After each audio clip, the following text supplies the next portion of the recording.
मुख्यमंत्री विष्णुदेव साय ने आज रायपुर में सेन समाज के महिला जिला अध्यक्षों और प्रतिभाओं को सम्मानित करने वाले समारोह में कहा कि सेन समाज छत्तीसगढ़ की तरक्की और विकास में अहम भूमिका निभा रहा है।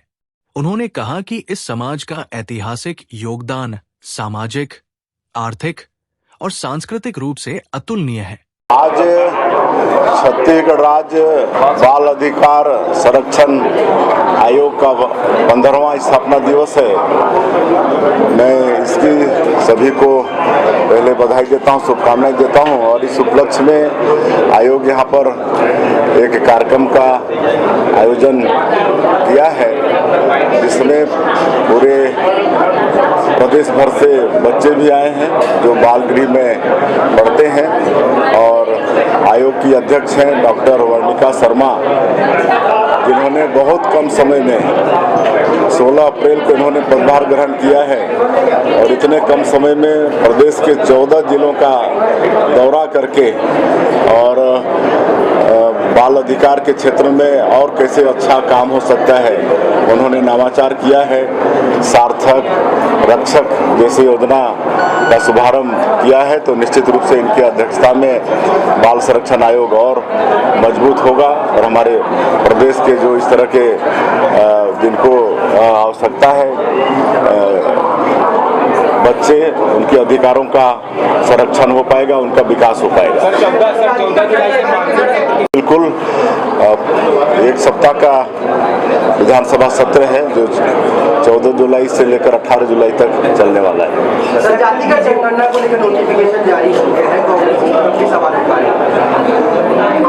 अब देखिए, बहुत लोगों की इच्छा भी थी और कांग्रेस तो बहुत समय से बात खाली करते आई जातिगत जनगणना की, लेकिन लंबे समय तक सरकार में रहने के बाद भी वो करा नहीं पाए, जिसको हमारे देश के यशस्वी प्रधानमंत्री आदरणीय नरेंद्र मोदी जी करा रहे। सर, एक आखिरी सवाल है जी, आज के आयोजन की जानकारी देते, स्थापना दिवस है। आज छत्तीसगढ़ राज्य बाल अधिकार संरक्षण आयोग का अत्यंत हर्ष के साथ आप सबको सूचित कर रही हूँ और बहुत अच्छा लग रहा है, खास तौर से इस आयोजन के संपन्न होने के बाद। बिल्कुल सत्यनारायण भगवान की कथा के बाद जिस धुनी का आनंद आता है, वही आनंद आज के इस आयोजन के उपरांत हम सभी को आ रहा है। आप सबने भी अनुभव किया होगा। आज छत्तीसगढ़ राज्य बाल अधिकार संरक्षण आयोग का 15वां स्थापना दिवस समारोह है। इसमें माननीय मुख्यमंत्री जी समेत हमारे विधायक गणों की भी उपस्थिति थी, माननीय सुधीजनों की उपस्थिति थी, भरी पूरी संख्या में आम जनमानस ने हिस्सा लिया। इसमें बाल गृह के भी बच्चे आए थे जिन्हें पुरस्कृत किया गया, आंगनबाड़ी कार्यकर्ताओं को पुरस्कृत किया गया, साथ के साथ वे सभी पुलिस अधिकारी कार्यकर्ता जिन्होंने अपने क्षेत्रों में उत्कृष्टता का प्रदर्शन करते हुए बालकों के संरक्षण में महती भूमिका निभाई है, उनको भी आज सम्मानित किया गया। सबके चेहरे उल्लास से परिपूर्ण थे। इसके अलावा आज हमने अपनी 2 महती योजनाओं को लॉन्च किया है, निवेदित किया है, जिसमें पहली योजना है सार्थक। बाल गृहों में बच्चे 18 वर्ष की आयु तक रहते हैं, परंतु इसके उपरांत उन बच्चों को बालोदय योजना के तहत एक राशि तो दी जाती है, पर हमारा निवेदन था आयोग का कि आगे उनका समाज पुनर्वास हो सके। समाज पुनर्वास के अंतर्गत ये बात सम्मुख आती है कि हम आगे किन्हीं औद्योगिक घरानों से, कारपोरेट सेक्टर से, अन्य क्षेत्रों से जो रोजगार के बड़े अवसर उपलब्ध करा सकते हैं, उनसे संयोजन स्थापित करके उन बच्चों को केवल एक निश्चित राशि न दें, बल्कि उनके कुटुंब के बसने तक के उनके लिए सहयोगी हो सकें। एक छोटा सा प्रयास सार्थक कहलाया।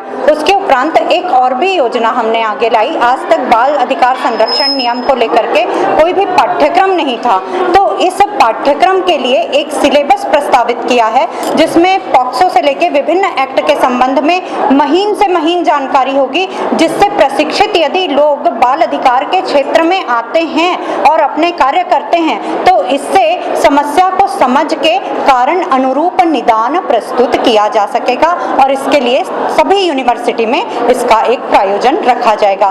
तीसरी महत्वपूर्ण बात थी जो आप सभी को पसंद आएगी कि संवेदनशील विषयों पे कॉमिक्स का निर्माण किया गया है, जिससे बच्चे सहज भाव से जागरूकता को अपनी स्वीकार्यता दे सकें। जैसे good touch, bad touch, safe touch को लेकर के, दंतेवाड़ा में मिर्ची वाली समस्या, मिर्ची तोड़ने आंध्रा जा रहे बच्चों को लेकर के। तीसरी बात थी कि हम इसमें राइट टू एजुकेशन पे, जो शिक्षा का अधिकार है उस पे, इस प्रकार से विभिन्न प्रकार की और मानव तस्करी पे जागरूकता लाने कॉमिक्स का विमोचन किया है। साथ ही एक सम्मान समारोह था।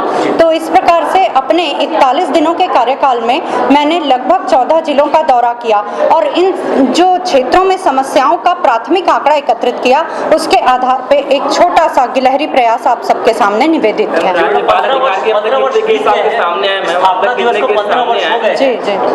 लेकिन आज भी स्थिति, अगर हम बस स्टैंड में जाते हैं, रेलवे स्टेशन में जाते हैं, तो छोटे बच्चे भीख मांगते नजर आते हैं। बिल्कुल, ये बहुत ही दुर्दशा है और मन को विचलित कर देने वाली बात है।